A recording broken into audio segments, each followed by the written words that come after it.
வைக்கம் என்ற ஒரு குறிப்பிட்ட சிலபதியில் தாழ்த்தப்பட்ட மக்கள் வருவதற்கு தடை இருந்தது. இந்த தடை நீக்க சத்தியாகிரகம் காமராஜர் பங்கு கொண்டார். 1940ஆம் ஆண்டு காமராஜர் காங்கிரஸ் கட்சி தலைவராக பள்ளிகளை கொண்டிருந்தார். அப்போது பள்ளிக்கு செல்லாமல் மாடு மேய்த்து கொண்டிருந்த சிறுவனை கண்டு ஏன் பள்ளிக்கு செல்லவில்லை என்று கேட்டார். பள்ளிக்கு சென்றால் வயிற்றுக்கு என்ன செய்வது, மாடு மேய்த்தால்தான் சாப்பாடு என்று கூறியது அவருடைய வருத்தத்தை அறுத்தது. எனவே பள்ளிகளில் மதிய உணவு திட்டத்தை கொண்டு வந்தார். ஏழை மாணவர்களுக்கு வசதியான மாணவர்களுக்கு வேறுபடியே கூடாது என்பதற்கான சீருடை திட்டத்தை கொண்டு வந்தார். பிற்படுத்தப்பட்ட வகுப்புகளில் சலுகைகள் வழங்கப்பட்டன. எஸ்எஸ்எல்சி வகுப்பு கல்வி இலவசமாயிற்று. காமராஜர் ஆட்சியில் கல்வி பொது உடைமையாயிற்று.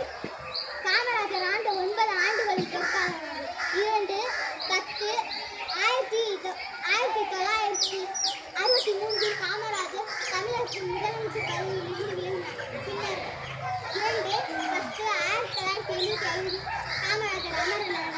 இந்தியின் காந்தி மண்டபத்தின் பக்கத்தில் காமராஜரின் நினைவாலயம் எழுப்பப்பட்டது. படிக்காத மேலே காமராஜருக்கு பாரத ரத்னா பட்டத்தை அளித்து இந்திய அரசு பெருமையை பற்றியது.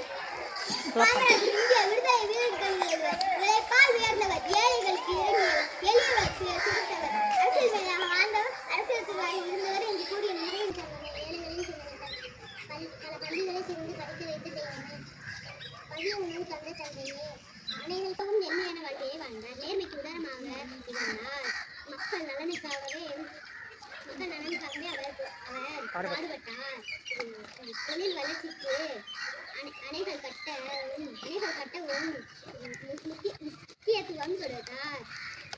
தமிழ்நாட்டின் வளர்ச்சிக்கு அவர் பெரும் பங்காற்றினார். உலகம் போற்றும் உத்துணர்வு எளிமையாய் வாழ்ந்து காட்டியவரே, கல்வி சாலைகளை அமைத்தவரே. நான் காமராஜரை பற்றி படிக்கப் போகிறேன். 1891 ஏப்ரல் 21 தமிழ் மிகச்சிறந்த தமிழ் கூறினார். சமூக சீர்திருத்தம், பெண் விடுதலை மற்றும் தமிழ் உணர்வையும் ஊட்டியவர். சிறப்பு வரலாறு. சுப்பிரமணிய பாரதியார் காமராஜர் தமிழ்நாட்டின் சிறந்த முதலமைச்சர். இவர் ஏழைகளுக்கு பள்ளிகளை திறந்தவர்.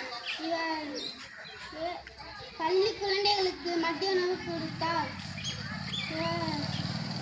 கல்வி கண் திறந்தவர் என்று அழைப்பார்கள். எல்லாரும் சமமாக இருக்க இலவச சீருடை தந்தார். படிக்காவிட்டாலும் இவரை படிக்காத மேலென்றவர்கள் நன்றி. எல்லாருக்கும் காலை வணக்கம். என் பெயர் எம் மணிகண்டன். நான் 4ஆம் வகுப்பு படிக்கிறேன். காமராஜர் தமிழ்நாட்டின் முன்னாள் முதலமைச்சர். அவரை கல்வி தந்தை என்றும் அன்புடன் அழைப்பார்கள். அவர் காலத்தில் பல புதிய பள்ளிகள் திறக்கப்பட்டன. அவர் கர்ம வீரர் என்று போற்றப்பட்டார். அவர் மிகவும் எளிமையான வாழ்க்கையில் வாழ்ந்து வந்தவர். நேர்மைக்கு உதாரணமாக இருந்தார். காமராஜரின் தந்தை குமாரசாமி, தாயார் சிவகாமி அம்மாள் ஆவார்.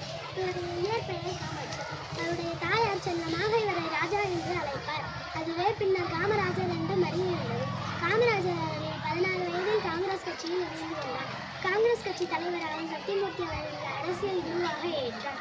1954ஆம் ஆண்டு முதல் தமிழக முதல்வராக பொறுப்பேற்ற காமராஜர் 1963ஆம் ஆண்டு வரை 9 ஆண்டுகள் ஆட்சி செய்தார். நாட்டின் கல்வி புரட்சியை ஏற்படுத்தியதால் இவரை கல்வி கண் திறந்தவர் என்று அழைத்தார். குழந்தைகள் பசியின்றி படிக்க பள்ளிகளில் காலை உணவு திட்டத்தை கொண்டு வந்தார்.